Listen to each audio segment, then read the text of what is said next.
Nightwolf, the beta project number 9. Victor Cipher. Jackson City had been changing its language lately. Not spoken words, patterns. Riddles on walls, codes in alleyways. Numbers carved into street signs like a hidden conversation. They all pointed to one name, the Enigma. Max Jackson stood inside the wolf cave, scanning the latest message projected across his monitors. What has no face but always sees? What walks without legs but never leaves? Bruce Parker spoke through comms. He's escalating. This isn't random anymore. Nightwolf already knew. It's a location trail. Nightwolf, the beta project number 9. Part 1, Victor Cipher. Jackson City had started leaving patterns again. Riddles appeared overnight. On billboards, church steps, police tape, even inside locked bank vault doors. Each one pointing somewhere else. Always somewhere else. Bruce Parker's voice came through the comms. He calls himself the Enigma. Real name still unconfirmed, but we're getting close. Nightwolf crouched above a rooftop overlooking the latest clue. I already am close, he said. The trail led beneath the city, into an abandoned transit tunnel sealed off for years. Inside, the walls were covered in symbols, mathematical codes, written challenges, a maze built for the mind. But Nightwolf didn't hesitate. He followed the logic instead of the path, step by step, until the final door. Inside was a man waiting calmly, suit, mask, clean posture, like he was expecting applause instead of capture. So you solved it, he said. Most don't get past the third layer. Nightwolf stepped forward. Victor Cipher. The man smiled. So that's what they call me when I lose. What followed wasn't a fight. It was dismantling. Every trap Cipher set failed before it triggered. Every escape route already closed. Nightwolf moved through the room like he had already read the ending. Minutes later, Victor Cipher was restrained. Bruce's voice confirmed it. Identity locked. Victor Alden Cipher. The Enigma confirmed. Later that night, Detective Raymond Ray Kessler and Commissioner Daniel Mercer arrived at the tunnel entrance. He was hiding down here the whole time? Ray muttered. Nightwolf said nothing. Mercer looked at the captured Enigma.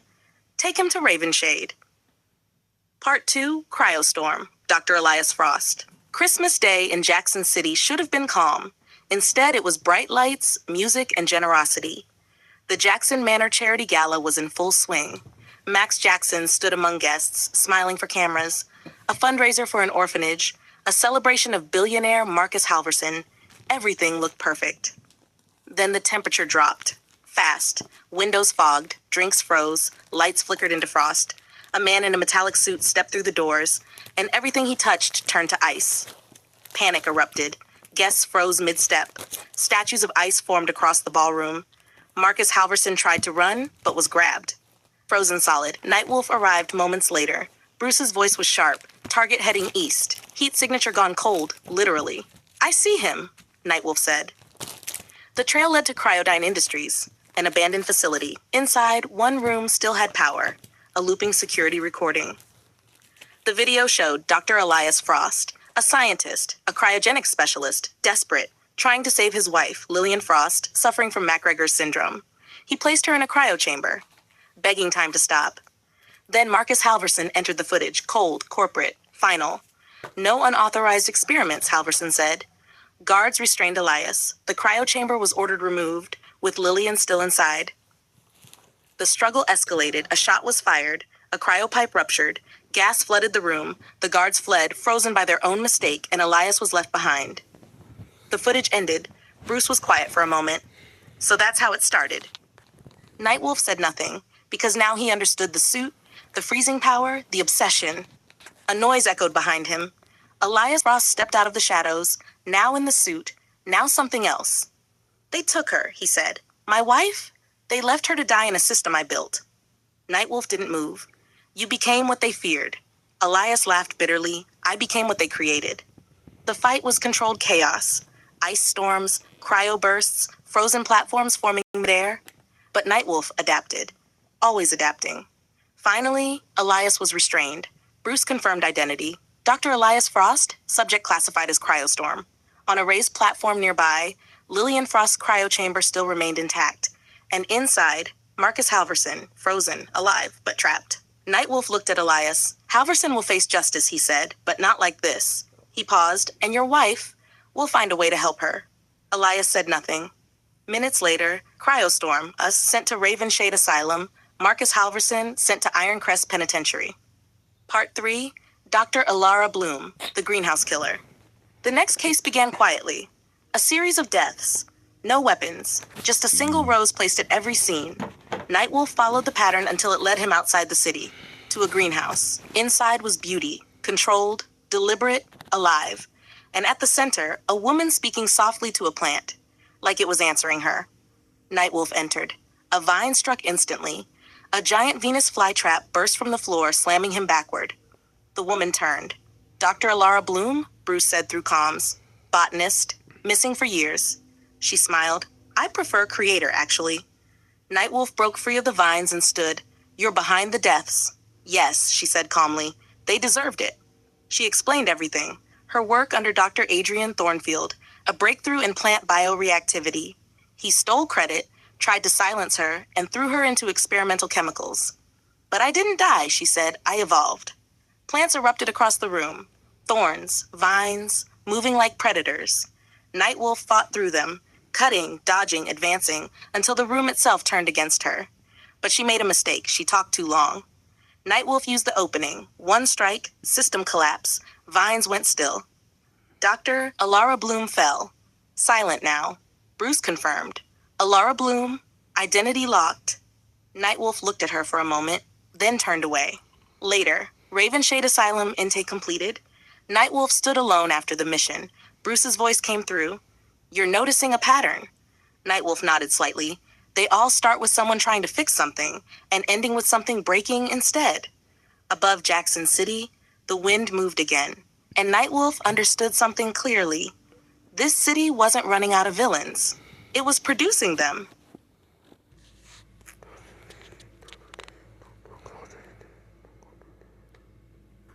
Ravenshade Asylum, Volume 2, Number 1. The rain never stopped near Ravenshade. It fell in thin, endless sheets against the reinforced glass of the asylum, sliding down like the city itself was trying to wash something away. Inside, the corridors were colder than they should have been. Too quiet, too controlled. At the center of it all, Dr. Alaric Voss walked with measured steps, a data slate in hand and 2 security guards behind him. This facility was built for stability, Voss said calmly, not looking at either guard. But stability is only as strong as its weakest mind. He stopped in front of the first reinforced door. Inmate 1107. The door hissed open. Room 1. Victor Cipher, the Enigma. Victor Cipher sat strapped into a restraint chair, relaxed as if he were attending a lecture instead of being contained in a maximum security asylum. A faint smile crossed his face when Voss entered. Doctor, Cipher said softly, you made it through my containment checks. I'm impressed. Voss didn't react. Victor Cipher, alias the Enigma. You left riddles across half of Jackson City. Why? Cipher tilted his head. Because people only understand what they solve. I wanted them to earn reality. Voss studied him carefully. And Nightwolf? At that name, Cipher's smile widened. Oh, him? He doesn't solve riddles. He becomes the answer. That's what makes him dangerous. Voss tapped his slate once. Your pattern was decoded. Your hideout compromised. You are no longer in control of the game. Cipher leaned forward slightly against his restraints. Then I suppose I'll just have to design a new one. The guards tightened his restraints. Voss turned away. Inmate 1107 remains unstable. Room 2. Dr. Elias Frost. The next chamber was colder. Frost-lined glass. Cryogenic warning lights pulsing faintly. Inside sat Dr. Elias Frost, inmate 1108, still wearing remnants of his cryo armor, though stripped of its power core. He didn't look at Voss at first. He looked downward, at something only he could see. You froze a city block, Voss began, and attempted to preserve a civilian inside a cryogenic chamber during an unauthorized incident at Cryodyne Industries. Elias finally looked up. She was dying, he said quietly, and they were going to let her stay that way. Voss remained clinical. Marcus Halverson claims your actions endangered hundreds. Elias's jaw tightened. Marcus Halverson killed my wife the moment he chose profit over procedure. Silence hung between them. Then Elias added, softer, I didn't create Cryostorm to hurt people. I created him to stop time long enough to fix what was broken. Voss observed him carefully. And Nightwolf? Elias hesitated. He didn't judge me, he said. That's worse. Voss made a note. Inmate 1108 demonstrates emotional fixation and moral justification collapse. The guards escorted Elias back. The room temperature began to rise again as the door sealed. Room 3, Dr. Alara Bloom. The final chamber was alive. Literally. Small vines curled along the edges of the walls, contained behind reinforced biogel barriers. At the center stood Dr. Alara Bloom, inmate 1109. Her eyes were calm. Too calm. Like she was still listening to something that wasn't there. Dr. Bloom, Voss said, also known as Verdantia. Alara smiled gently. I prefer Bloom. Verdantia sounds like what people call me when they're afraid of me. Voss didn't respond. You are responsible for multiple deaths via botanical manipulation and autonomous plant growth. Alara tilted her head. I gave the city what it refused to grow on its own. Balance. Voss raised an eyebrow. Balance through execution? Her smile faded slightly. Balance through correction. A vine slowly moved behind the glass, alive, responsive. Voss studied her. You were altered by chemical exposure during an incident involving Dr. Adrian Thornfield. Alara's eyes sharpened at that name. He tried to bury my work, she said, so the earth answered me instead. Voss paused. And Nightwolf? For the first time, Alara's expression changed. Not fear, not anger. Recognition. He moves like something the city didn't grow, she said quietly. Not natural, not artificial, something between. Voss closed his slate. Inmate 1109 demonstrates environmental psychosis with controlled biokinetic manifestation. He turned toward the exit. Behind him, Alara spoke once more. Doctor. Voss stopped. If you keep putting monsters in cages, she said softly, don't be surprised when the cages start learning your shape. The door sealed shut. Pash final observation log. Voss, Dr. Alaric Voss stood alone in the corridor between cells. 3 inmates, 3 different origins, 3 different forms of control gone wrong. He reviewed his notes quietly. 1107, Victor Cipher. Logic corrupted into obsession. 1108, Elias Frost, Cryostorm. Love corrupted into preservation. Alara Bloom, Verdantia. Pain corrupted into domination. He turned off the slate. Nightwolf is not the anomaly, Voss said quietly. He's the pattern interrupt. A distant alarm echoed somewhere deeper in Ravenshade. But nothing was wrong. Not yet. And inside their cells, all 3 inmates listened, waiting, thinking, remembering the name that had brought them here. Nightwolf.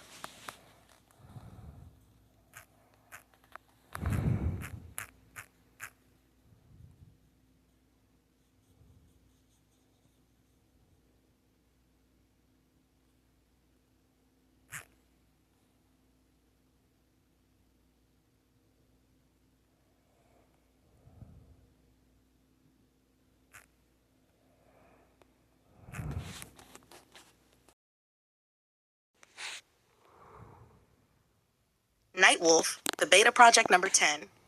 The first attack happened without warning. A body was found on the edge of Jackson City's eastern woodland belt, ripped apart by something that moved too fast to be seen clearly.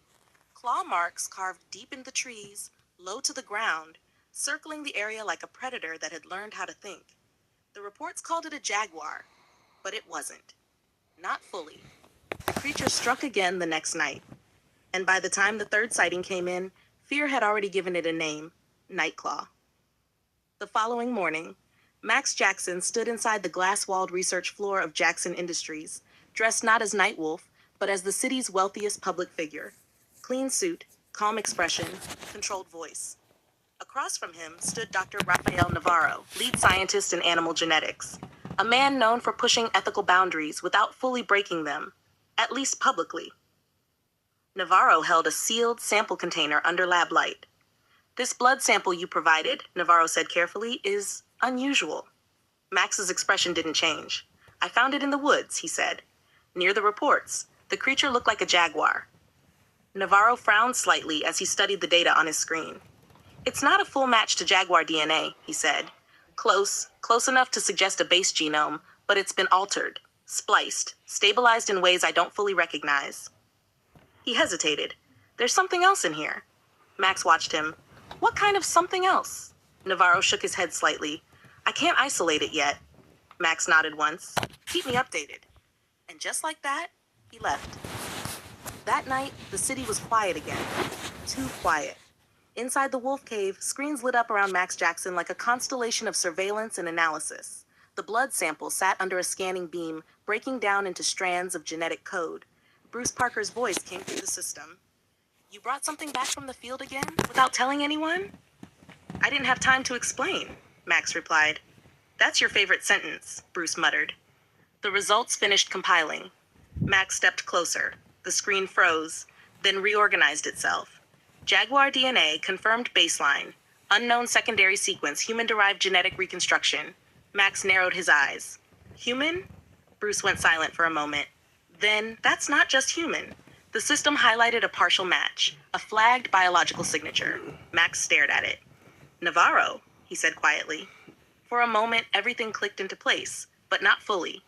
The creature wasn't just an experiment gone wrong. It was something trying to fix itself. Max suited up. By midnight, he was in the woods. The forest was dense, silent, and broken in places where something heavy had dragged itself through bark and soil. Then he saw it. Nightclaw. It moved between trees like a shadow wearing muscle and rage. Jaguar-shaped but stretched unnaturally, as if its body had been forced to evolve in the wrong direction. It stopped when it sensed him, head tilting, recognizing something it didn't understand. Max didn't attack. He stepped forward slowly. "I'm not here to hurt you," he said. Nightclaw growled, but didn't strike. Bruce's voice came through the comms. "You sure about this approach?" Max didn't answer. Because he wasn't. But something about the creature felt wrong in a different way than the others. Not evil, just unfinished. Max pulled out a small injector device from his gauntlet, a cure, or what he hoped was one. The formula had taken hours to stabilize in the wolf cave, built from what he could isolate in the DNA structure, stripping away the Jaguar aggression markers and targeting the human-linked sequence embedded in it. But there was still one unknown variable. The second DNA signature, unidentified, unconfirmed, unspoken. Nightclaw lunged, fast, too fast. Max sidestepped, triggering the injector mid-motion and striking the creature's side. The serum entered. For a moment, everything froze. The forest went silent. Even the wind seemed to stop. Nightclaw collapsed, then trembled, then changed. The jaguar-like form distorted, shrinking slightly, stabilizing, the aggression fading like smoke burned away by light. A human form began to surface beneath the fur and bone structure, not fully transformed. But Max stepped back, watching, waiting. At the edge of the clearing, headlights appeared. A car stopped. A woman stepped out, running immediately toward the creature. "No, please." She knelt beside it, her hands shaking. Then she looked up at Max. "You found him." Max said nothing. The creature, now partially human again, stirred weakly. The transformation wasn't complete, but it was stable enough. Enough to survive. The woman helped him into the car, holding him close as if afraid the world might take him again if she let go. Before leaving, she looked at Max one more time. Not with anger, with relief. "Thank you," she said. Then she drove away. Max stood alone in the woods as the sound of the engine faded. Bruce's voice came through softly. "You never told me where you really got that sample." Max looked into the darkness where Nightclaw had been. "I told you," he said. "I found it in the woods." He turned and walked back toward the city. Behind him, the forest slowly returned to silence. But somewhere deeper in the genetic code of Jackson City, something had already begun to rewrite itself again.